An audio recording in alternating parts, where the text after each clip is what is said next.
Hello everyone. और बताओ क्या हाल चाल है आप सबके। आशा करता हूँ आप सबकी पढ़ाई बहुत अच्छी चल रही होगी। तो अभी अपना जैसे वर्क एनर्जी वाला चैप्टर चल रहा था, तो उसमें अपने वर्क को कैलकुलेट करने के कुछ मेथड्स देखे थे। जैसे हमने देखा था स्टार्टिंग में, अगर अपना कांस्टेंट फोर्स हो तो उसका वर्क हम कैलकुलेट करने के लिए एफ डॉट एस करते थे, जो एफ एस कॉस थीटा हो जाता था बेसिकली। और अगर अपना फोर्स अगर कांस्टेंट ना हो, वेरिएबल फोर्स दे रखा हो, तो उसका वर्क हम कैलकुलेट करने के लिए क्या करते हैं, integration of F dot DS करते थे। तो उसी को आगे कंटिन्यू करते हुए आज हम एक मेथड और पढ़ेंगे वर्क को कैलकुलेट करने का, वो है अपना वर्क एनर्जी थ्योरम। ठीक है ना। तो सबसे पहले अपन हेडिंग लिख लेते हैं, वर्क एनर्जी थ्योरम।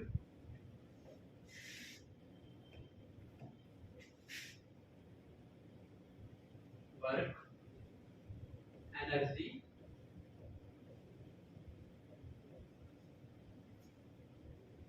थ्योरम।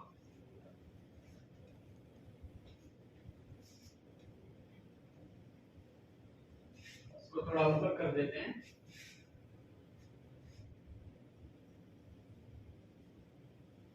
अब ठीक, ओके। तो इसका स्टेटमेंट देख लेते हैं। बेसिकली वर्क एनर्जी थ्योरम क्या है। वर्क एनर्जी थ्योरम का स्टेटमेंट है, work done by all forces. मेरी इस बात पर गौर करना, ऑल फोर्सेस। ऑल फोर्सेस का क्या मतलब है, इंटरनल प्लस एक्सटर्नल, सारे ही फोर्सेस को हमें देखना है। Work done by all forces on a system is equal to change in kinetic energy of that system. Okay, ठीक है ना। तो इसका स्टेटमेंट लिख देते हैं,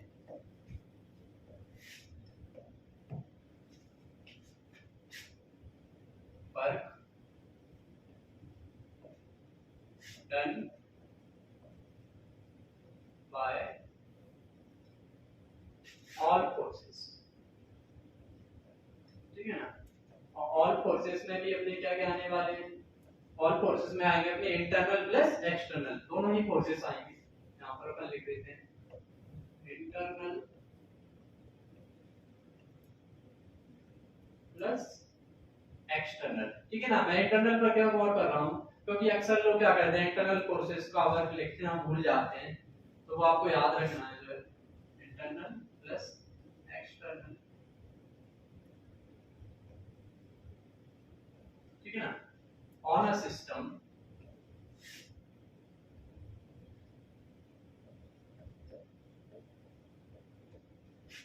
is equal to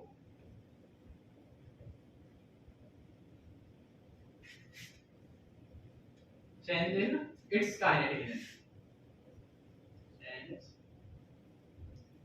change in its kinetic energy।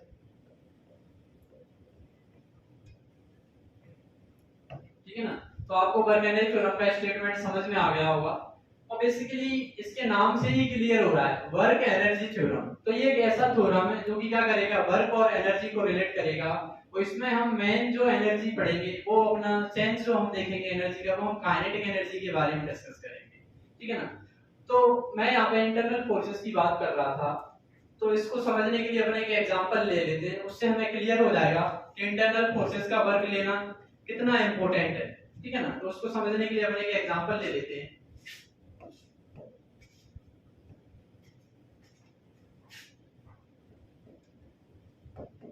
Suppose करो अपने पास मैं दो चार्ज पार्टिकल ले रहा हूँ। ये सपोज करो क्यू चार्ज है, ये माइनस क्यू चार्जेज है। इस चार्ज को कुछ ए कह देते हैं, इस चार्ज को कुछ बी कह देते हैं। ठीक है ना। अब देखो, ये दोनों अपोजिट नेचर के चार्ज हैं, तो ये दोनों एक दूसरे को अट्रैक्ट करेंगे। तो जो फर्स्ट वाला चार्ज है ये पॉजिटिव चार्ज है, नेगेटिव वाला चार्ज इसको अपनी तरफ खींचेगा। तो इस पे जो फोर्स आएगा उसको अपन कह देते हैं, फोर्स लग रहा है किस पर, ए पर लग रहा है, इसकी वजह से, बी की वजह से। तो इसको अपन कहेंगे force on a due to b. Similar तरीके से माइनस क्यू वाले पे जो फोर्स आएगा वो नेगेटिव इधर आएगा लेफ्ट साइड में। ठीक है ना। ये पॉजिटिव वाला इसको अपनी तरफ खींचेगा इस तरीके से। तो इसको अपन लिखेंगे force on B due to A आया। अगर हम इस पूरे को सिस्टम ले लेते हैं, इस पूरे को अगर हम सिस्टम ले लेंगे, तो बताओ इस सिस्टम पे टोटल फोर्स कितना है, जीरो होगा ना। क्योंकि एफ ए बी और एफ बी ए क्या होंगे, इक्वल एंड अपोजिट होंगे, न्यूटन थर्ड लॉ के अकॉर्डिंग। ये दोनों क्या एक्शन रिएक्शन पेयर है। ठीक है ना। तो ओवरऑल अगर अपन इन दोनों को जोड़ेंगे दो इक्वल एंड अपोजिट फोर्सेस, उनका सम क्या आएगा, 0 आएगा, ठीक है ना। तो इस पूरे सिस्टम पे जो नेट फोर्स है, net force on the system, वो हमें क्या दिख रहा है, वो 0। और अगर मैं अभी ये पूछ लूं इस सिस्टम पर ये जो फोर्स लग रहा है इंटरनल फोर्स, उसका वर्ग क्या होगा, तो तुरंत से हमें फोर्स को 0 देख करके वर्ग को 0 नहीं कह देना, ठीक है ना।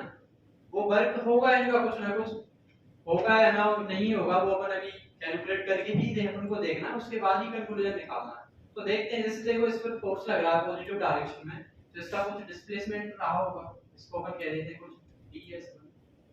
दूसरा वाला जो b वाला चार्ज पार्टिकल, इस पर फोर्स लग रहा है लेफ्ट साइड में, तो ये इसका कुछ डिस्प्लेसमेंट आएगा, इसको कुछ कह देते हैं ds, स्मॉल डिस्प्लेसमेंट, ठीक है ना। तो अगर हमें a वाले चार्ज पार्टिकल पर कितना वर्क हुआ है वो कैलकुलेट करना है, तो क्या देखेंगे, इस पर लगने वाला फोर्स देखेंगे और इसका डिस्प्लेसमेंट कितना हुआ है वो देखेंगे, ठीक है ना।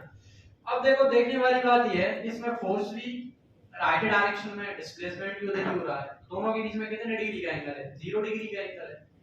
तो वर्क क्या हो जाएगा, स्मॉल वर्क जो हुआ हुआ है यहाँ पे dw, उसको अपन लिख सकते हैं dw is equal to dw1 कह देता है इसको ना, फर्स्ट वाले चार्ज पार्टिकल जो वर्क हुआ उसको मैंने कुछ dw1 कह दिया, वो हो जाएगा इस पर लगने वाला force on a into b into इसका डिस्प्लेसमेंट ds, ठीक है ना। अब फोर्स और डिस्प्लेसमेंट के बीच में 0 डिग्री एंगल है, तो यहाँ पे जो वर्क होगा फोर्स और डिस्प्लेसमेंट सेम डायरेक्शन में, तो वर्क होगा वो कैसा है, पॉजिटिव आएगा, ठीक है। सिमिलर तरीके से अपन सेकंड वाले चार्ज पार्टिकल पर वर्क लिखेंगे, तो क्या होगा, फोर्स भी सेम लेफ्ट डायरेक्शन में, डिस्प्लेसमेंट भी लेफ्ट डायरेक्शन में, दोनों के बीच में 0 डिग्री का एंगल है, तो इस पर जो वर्क आ जाएगा dw हो जाएगा इस पर लगने वाला फोर्स, जिसको अपन कहेंगे force on b into a multiply by इसका डिस्प्लेसमेंट, तो ये भी कैसा आने वाला है, पॉजिटिव आ रहा है, ठीक है। अब देखो अगर मैं आपसे ये पूछूं कि इस पूरे सिस्टम पर जो इंटरनल फोर्सेस है उसका नेट वर्क क्या है, तो अपन क्या करेंगे, टोटल वर्क को ऐड ही तो करेंगे, dw1 dw, ऐसा क्यों कर पा रहे हैं, क्योंकि जो वर्क है वो क्या है, स्केलर क्वांटिटी है, तो डायरेक्ट अपन इसको ऐड कर सकते हैं, तो टोटल वर्क आएगा सिस्टम पर पूरे पे, उसको अपन कह देंगे dw टोटल, वो हो जाएगा हमारा dw1 dw, ठीक है ना। अब देखो यहाँ पे ध्यान देने वाली बात क्या है कि dw1 भी पॉजिटिव और dw2 भी पॉजिटिव है, तो ओवरऑल अगर अपन दो पॉजिटिव क्वांटिटी को ऐड करेंगे तो क्या पॉजिटिव ही आएगा, ठीक है ना। तो क्या अपन कह सकते हैं कि जो टोटल वर्क हुआ है सिस्टम पे वो कैसा आ रहा है, पॉजिटिव आ रहा है। तो क्या मैं यहाँ से ये कंक्लूड कर दूं कि जो इंटरनल फोर्सेस का जो वर्क होगा वो जरूरी नहीं है 0 आए, वो कुछ पॉजिटिव भी हो सकता है और 0 भी हो सकता है और नेगेटिव भी हो सकता है, वो आगे अपन देखेंगे, कुछ केसेस आएंगे जो फ्रिक्शन वाला अपन डिस्कस करेंगे, काइनेटिक फ्रिक्शन का जो वर्क होगा आगे चल के देखेंगे उसको, इंटरनल फोर्सेस जो होंगे, काइनेटिक फ्रिक्शन जब आएगा दो ब्लॉक के बीच में, तो वहां पे जो है अपना जो वर्क हो रहा है वो इंटरनल फोर्सेस के द्वारा वो नेगेटिव आएगा, ठीक है ना। तो वो आगे देखेंगे, बाकी ये चीज तो क्लियर है ना, ठीक है ना। तो आप चाहो तो एक नोट डाल के लिख लो, work done by internal forces may और मे नॉट बी 0, ठीक है ना, वो 0 हो भी सकते हैं और नहीं भी हो सकते। तो अब इस चीज को अपन समझने के लिए, वर्क एनर्जी थ्योरम को समझने के लिए कुछ एग्जांपल के थ्रू इसको समझेंगे। तो अपन ने एक एग्जांपल देख लिया, अपन इसका एक डेरिवेशन देख लेते हैं, तो आगे चलते हैं। तो डेरिवेशन देखने के लिए सिंपल अपन क्या करेंगे, यहाँ पर डेरिवेशन इसका करते हैं,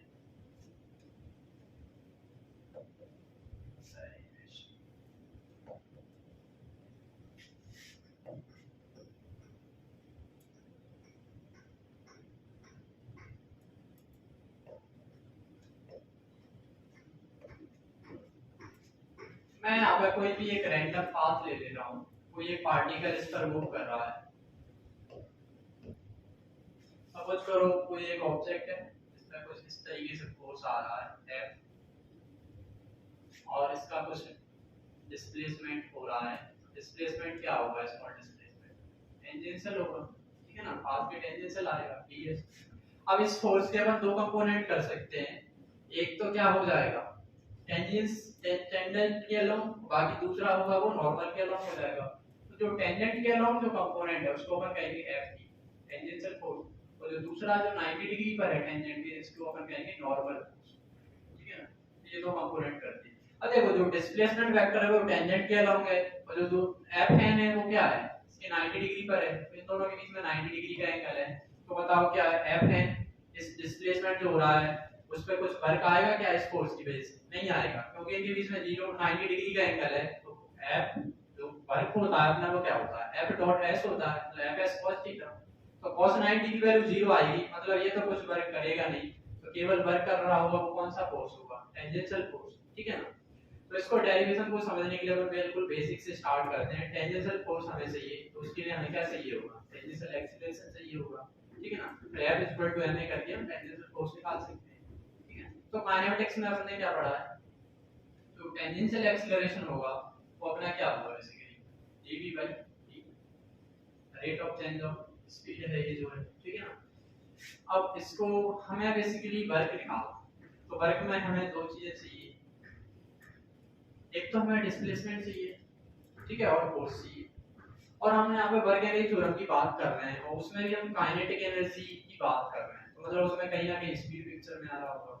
तो हम एक्सीलरेशन को ऐसे लिखेंगे जिसमें स्पीड भी आ रहा हो कहीं ना कहीं, और डिस्प्लेसमेंट भी आ रहा हो। वैसा अपना कौन सा है, फॉर्म है v dv by ds, हम इसको लिख सकते हैं, ठीक है ना। हर एक चीज को अपन कंसेप्चुअल तरीके से समझते चलेंगे, ठीक है ना। हर एक चीज के पीछे एक लॉजिक है। तो ये टेंजेंशियल एक्सीलरेशन आ गया। अब फोर्स निकालना है टेंजेंशियल, क्या इसमें मास से मल्टीप्लाई करा दें, तो यहाँ से क्या आ जाएगा, जो टेंजेंशियल फोर्स होगा अपना वो हो जाएगा अपना m into a टेंजेंशियल, और हमें ये वाला और ये वाला दोनों को लेकर चलना है, तो ये हो जाएगा अपना basically m into v into dv by ds, ठीक है। अब हमें चाहिए वर्क, तो वर्क निकालने के लिए जो स्मॉल वर्क होगा इस टेंजेंशियल फोर्स की वजह से वो क्या आएगा, dw, small work dw is equal to tangential force ft multiply by small displacement, ठीक है। अब टेंजेंशियल फोर्स और डिस्प्लेसमेंट तो सेमी डायरेक्शन में, तो हम डायरेक्ट मल्टीप्लाई करा सकते हैं, क्योंकि cos 0 होगा वहां पे, force into displacement into cos 0 की वैल्यू 1 है यहां पे, ठीक है ना। अब ये तो स्मॉल डिस्प्लेसमेंट स्मॉल वर्क आ गया हमारा। अगर हमें टोटल वर्क डन चाहिए तो हम क्या करेंगे, इसको इंटीग्रेट कर देंगे सिंपल। तो आगे अपन इसको इधर कर लेते हैं, मैं एक लाइन ड्रॉ कर दे रहा हूं,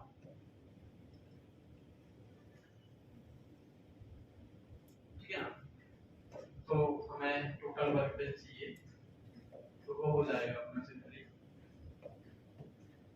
dw की वैल्यू तो आ चुकी है, dw is equal to ft ds, ठीक है ना। ft को हम क्या लिख सकते हैं, m into v into dv by ds, तो ये आ जाएगा अपना ft फोर्स की वैल्यू लिखते हैं m into v into dv by ds आया into डिस्प्लेसमेंट ds, ये हो गया। अब बोथ साइड इंटीग्रेट कर देते हैं, तो टोटल वर्क डन आ जाएगा यहाँ से integral of dw which is equal to integration of m, तो कांस्टेंट है, इसको बाहर ले सकते हैं इंटीग्रेशन से, m बाहर आ गया, ds से ds कैंसिल आउट हो जाएगा, तो ये क्या बचेगा बेसिकली अपना 3dv आएगा। अब वेलोसिटी की लिमिट लगा देते हैं, कुछ इनिशियल वेलोसिटी u रही होगी और चेंज होकर के कुछ फाइनल वेलोसिटी v हो जाएगी, तो अपन इसको क्या लिख सकते हैं, u से लेकर v तक आ जाएगा, ठीक है ना। इतना क्लियर है।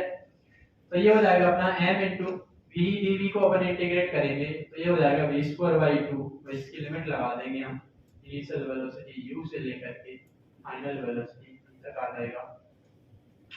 अब देखो ये तो अपना सिंपली वर्क डन के बराबर हो गया। अब देखो यहाँ पे जो वर्क है वो क्या है, इंटरनल फोर्स की वजह से प्लस एक्सटर्नल फोर्स की वजह से, तो अपन लिखेंगे यहाँ पे जो वर्क है वो क्या है, बेसिकली समेशन है किसकी वजह से, इंटरनल फोर्सेस की वजह से plus summation of work done by external forces equal to क्या आ गया अपना, half m final velocity square minus half m initial velocity square. अब देखो बेसिकली ये क्या है, हाफ m v स्क्वायर, ये क्या है फाइनल काइनेटिक एनर्जी है, ये क्या है हाफ m u स्क्वायर, ये इनिशियल काइनेटिक एनर्जी है, ठीक है ना। तो अपन यहां से लिख सकते हैं जो टोटल वर्क हो रहा है इंटरनल प्लस एक्सटर्नल फोर्सेस की वजह से वो हो रहा है हमारा basically delta k, final kinetic energy minus initial kinetic energy, ठीक है ना। तो बेसिकली ये अपना वर्क एनर्जी थ्योरम का प्रूफ था। तो अब रूप तो अपन ने देख लिया, इसको और अच्छे से अंडरस्टैंड करने के लिए अपन एक दो क्वेश्चन कर लेते हैं, तो आगे चलते हैं।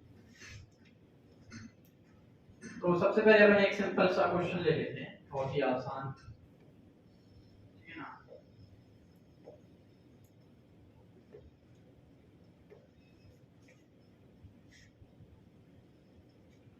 जैसे ये कोई इंक्लाइन प्लेन है, इसके ऊपर मैं एक ब्लॉक ड्रॉ कर देता हूँ। कुछ इस तरीके से हमने क्या किया, एक ब्लॉक को यहाँ से जस्ट रिलीज कर दिया, ठीक है ना। अब यहाँ से रिलीज करने का क्या मतलब है, जस्ट छोड़ दिया, मतलब इसकी इनिशियल वेलोसिटी क्या रही होगी, 0, तो यहाँ से u इक्वल टू 0 आ जाएगा। अब हमें ये बताना है, जब ये ब्लॉक, ये अपना इंक्लाइन प्लेन है, इसकी हाइट कुछ h है, जब ये ब्लॉक बिल्कुल ग्राउंड पर आ जाएगा, इसकी फाइनल वेलोसिटी v आएगी, वो क्या रही होगी, वो हमें बताना है, v इक्वल टू क्या आएगा, ठीक है ना। तो मैं आपको एक चीज और बता देता हूँ यहाँ पर, कि जो बर्क एनर्जी थ्योरम हमें लगाना है, वो बेसिकली हमें कब कब लगाना है, जब भी हमें कभी ऑब्जेक्ट की पोजीशन और स्पीड को रिलेट करना है, तब हमें बर्क एनर्जी थ्योरम लगाएंगे। और स्पेशल वहां पर हमें ये भी देखना है कि हमें स्पीड और पोजीशन को रिलेट करना, पर हमें टाइम नहीं दे रखा हो बेसिकली वहां पर, ठीक है ना। तो आप यहाँ पर ऑब्जर्व करोगे कि पार्टिकल की क्या हो रही है, पोजीशन चेंज हो रही है, ये इस हाइट पर था, अब यहाँ पर आ गया, और दूसरी बात क्या है, इसकी स्पीड भी चेंज हो रही है, तो दोनों ही चीज आ रही है यहाँ पर, मतलब हम यहाँ पे वर्क एनर्जी थ्योरम अप्लाई कर सकते हैं। तो चलिए स्टार्ट करते हैं। तो वर्क एनर्जी थ्योरम का स्टेटमेंट क्या था, हमने देखा था work done by all forces. तो इस पर फोर्सेस को अपन को ऑब्जर्व करना है, क्या क्या फोर्स यहाँ पे लग रहे होंगे। तो अपना यहाँ पे एक तो ग्रेविटेशनल फोर्स, जिसका वेट mg डाउनवर्ड एक्ट करेगा। जो नॉर्मल फोर्स होगा वो क्या होगा, सरफेस के परपेंडिकुलर आएगा और ब्लॉक कुछ इस तरीके से डिस्प्लेस हो रहा होगा, ठीक है ना। अब देखो यहाँ पे अपन लिखेंगे work done by gravity plus work done by normal force equal to change in its kinetic energy, ठीक है ना। अब यहाँ पर अपन को ये देखना है अपना इनिशियल पॉइंट क्या है और फाइनल पॉइंट क्या है। तो ये अपना इनिशियल पॉइंट था, इसको अपन ने कुछ a कह दिया, ये अपना फाइनल पॉइंट था, इसको अपन ने कुछ b कह दिया, ठीक है ना। तो वर्क डन बाय ग्रेविटी हमें लिखना है, ग्रेविटी कैसा है, कांस्टेंट फोर्स है, हमेशा डाउनवर्ड एक्ट कर रहा है। तो कांस्टेंट फोर्स का वर्क निकालने के लिए हम क्या करते हैं, बेसिकली फोर्स इनटू फोर्स की डायरेक्शन में डिस्प्लेसमेंट। तो फोर्स डाउनवर्ड है और फोर्स की डायरेक्शन में कितना डिस्प्लेस हुआ है, ये स्टार्टिंग में कुछ इस लेवल पर था और फाइनली ये h हाइट नीचे कवर किया है, फोर्स की डायरेक्शन में डिस्प्लेसमेंट इसका h हुआ है। तो ग्रेविटी का जो वर्क आ जाएगा simply gravitational force mg multiply by displacement in direction of the force, जो कि h हो जाएगा, plus work done by normal. देखते हैं, ये बहुत इंटरेस्टिंग है।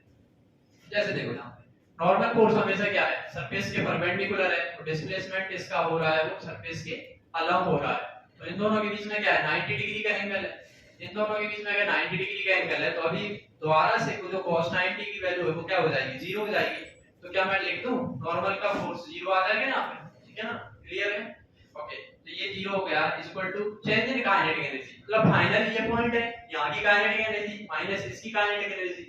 तो फाइनल काइनेटिक एनर्जी को क्या लिखेंगे अपन, half m into final velocity का स्क्वायर माइनस देखो इनिशियल वेलोसिटी क्या थी, 0, क्या इनिशियल काइनेटिक एनर्जी 0 हो जाएगी, क्योंकि half m initial velocity square, अगर वेलोसिटी ही 0 है तो क्या हो जाएगा यहाँ पे, काइनेटिक एनर्जी 0, ठीक है ना, क्लियर है। तो ये आ जाएगा अपना 0।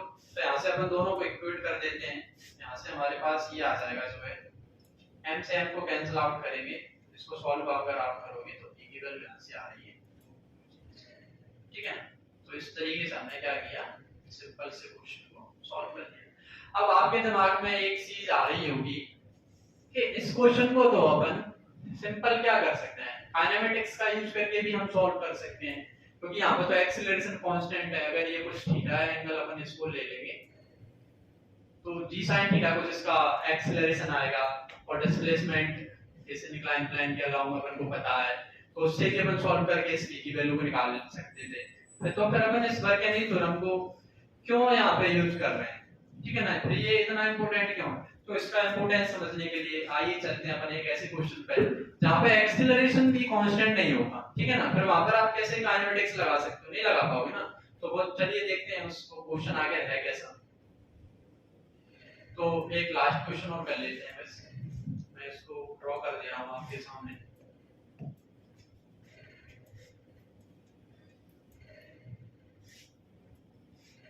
अब यहाँ पर अपना कुछ इस तरीके से दे रखा है हमने, ठीक है ना। अब ये जो है इसका एंगल कांस्टेंट नहीं है, ठीक है ना, एंगल चेंज हो रहा है लगातार।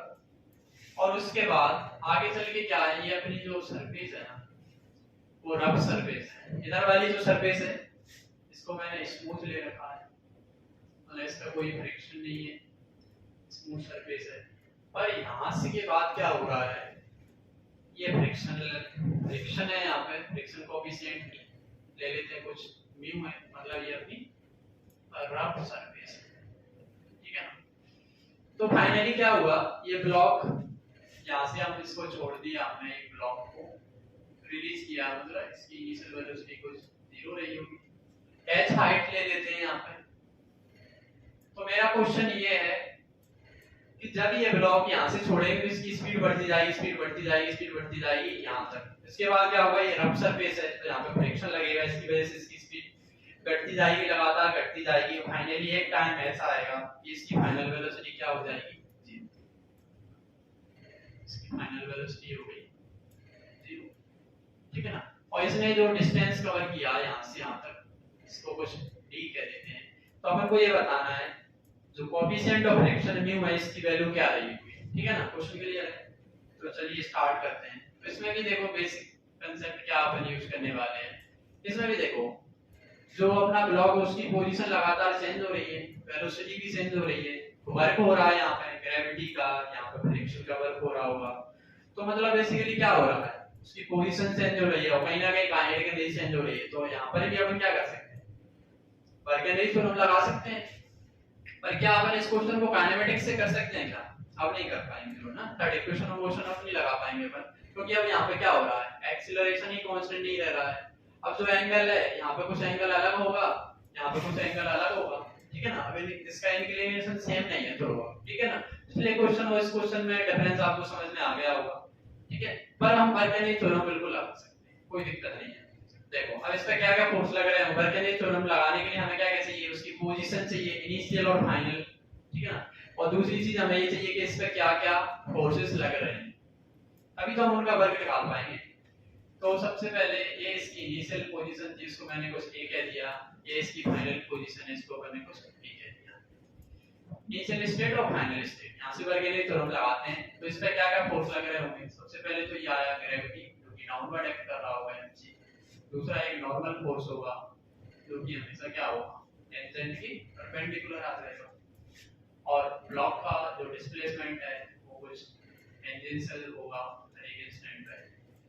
तो अब देखो फिर से जो नॉर्मल है और जो डिस्प्लेसमेंट वेक्टर है वो तो अभी भी 90 डिग्री पर है, तो नॉर्मल का वर्क अभी भी 0 आ जाएगा। और ग्रेविटी एक कांस्टेंट फोर्स है, तो अपन क्या लिख सकते हैं, फोर्स डाउनवर्ड है, डिस्प्लेसमेंट भी नीचे ही हो रहा है, तो फोर्स इनटू फोर्स की डायरेक्शन में डिस्प्लेसमेंट जब तक ब्लॉक यहां पर आ जाएगा, ठीक है ना। उसके बाद तो ये हाइट इसकी सेम ही रहती है ना, फिर तो ग्रेविटी कोई वर्क करेगा ही नहीं। यहां तक अगर ग्रेविटी का वर्क होगा, ठीक है ना। तो अपन लिखते हैं यहां पे वर्क एनर्जी थ्योरम दोबारा से लगा देते हैं। तो यहां पे क्या आ जाएगा अपना, work done by gravity plus work done by normal plus, अब फ्रिक्शन का रोल कहां से आएगा, यहां से। जब ब्लॉक यहां पे कहीं होगा तो क्या हो रहा होगा, बॉडी कुछ इधर मूव कर रही होगी, और फ्रिक्शन हमेशा क्या करता है, रिलेटिव मोशन का अपोज करता है, तो इस पर फ्रिक्शन इधर लग रहा होगा ना, पीछे की तरफ, ठीक है ना, क्लियर। अब यहाँ पे देखो फोर्स लग रहा है पीछे की तरफ, डिस्प्लेसमेंट बॉडी का आगे हो रहा है, तो इन दोनों के बीच में 180 डिग्री का एंगल है, मतलब जो फ्रिक्शन फोर्स का वर्क आएगा वो कैसा आने वाला है, नेगेटिव आने वाला है, क्योंकि cos 180 -1 होगा। तो अपन लिखेंगे यहाँ पे work done by friction force is equal to क्या हो जाएगा, change in its kinetic energy delta की, ठीक है, क्लियर यहाँ तक। तो लिखते हैं ग्रेविटी का वर्क डन, फोर्स नीचे, डिस्प्लेसमेंट भी नीचे, ठीक है ना। ये कितनी हाइट नीचे आ रहा है, यहां से यहां तक चल रहे हैं, h हाइट नीचे आ रहा है, फोर्स है अपना mg, y डायरेक्शन में डिस्प्लेसमेंट h, ठीक है। वर्क डन बाय नॉर्मल 0 हो जाएगा क्योंकि हमेशा 90 डिग्री है टेंजेंट की, okay, plus work done by friction force, friction force का वर्क डन नेगेटिव आएगा। फ्रिक्शन फोर्स का वर्क अपन कैसे लिखेंगे, फोर्स इनटू डिस्प्लेसमेंट, ये तो d डिस्प्लेस कर रहा है यहां से यहां तक, और ये जो फ्रिक्शन फोर्स है इसकी वैल्यू क्या आएगी, म्यू इनटू नॉर्मल। अब नॉर्मल की वैल्यू यहाँ पे क्या होगी, नॉर्मल कुछ ऐसे लग रहा होगा सरफेस के परपेंडिकुलर, तो नीचे इसका वेट डाउनवर्ड कर रहा होगा, तो वर्टिकल डायरेक्शन में तो इस ब्लॉक का कोई डिस्प्लेसमेंट नहीं हो रहा, मतलब ये दोनों फोर्स बराबर रहे होंगे, तो नॉर्मल की वैल्यू यहाँ पे mg के बराबर रही होगी।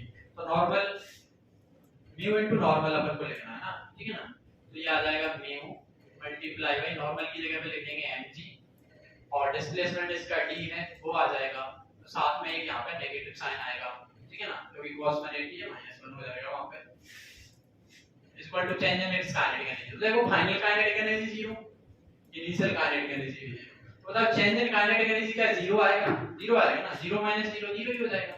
क्लियर है यहां तक, फाइनल भी 0 इनिशियल भी 0। तो यहां से अपन क्या लिख सकते हैं, मैं इसको इधर लिख देता हूं थोड़ा सा, इधर mgh बच रहा है और माइनस म्यू mg d बराबर 0। तो यहां से मैं एक लाइन ड्रॉ कर देता हूं, ये हो जाएगा अपना mgh minus mu mg d बराबर क्या आ रहा है, 0 आ रहा है, ठीक है ना। अब mg और mg को तो अपन क्या कर सकते हैं, कॉमन ले सकते हैं, mg को अगर कॉमन लिया यहाँ पे क्या बचेगा, h माइनस म्यू d बराबर क्या आ रहा है, 0 आ रहा है, ठीक है ना। अब दो चीजों का प्रोडक्ट 0 है, मतलब क्या है, या तो ये 0 रहा होगा ये 0 रहा होगा, तो ये तो 0 नहीं है, mg की तो कुछ ना कुछ फाइनाइट वैल्यू रही होगी, तो मतलब ये ही 0 रहा होगा, तो इसको अपन 0 करेंगे, h माइनस म्यू d को, h माइनस म्यू d बराबर 0 आया। तो यहां से कोएफिशिएंट ऑफ फ्रिक्शन म्यू की वैल्यू क्या आ रही है सॉल्व करने पे, म्यू इक्वल टू आ जाएगा अपना h डिवाइडेड बाय d, ठीक है ना। तो इस तरीके से हमने क्या कर लिया, म्यू की वैल्यू को फाइंड कर लिया। तो मेरे हिसाब से आपको ये क्वेश्चन समझ में आ गया होगा, तो वर्क एंड नेचर अपना बहुत ही इंपॉर्टेंट टॉपिक है। Okay, thank you.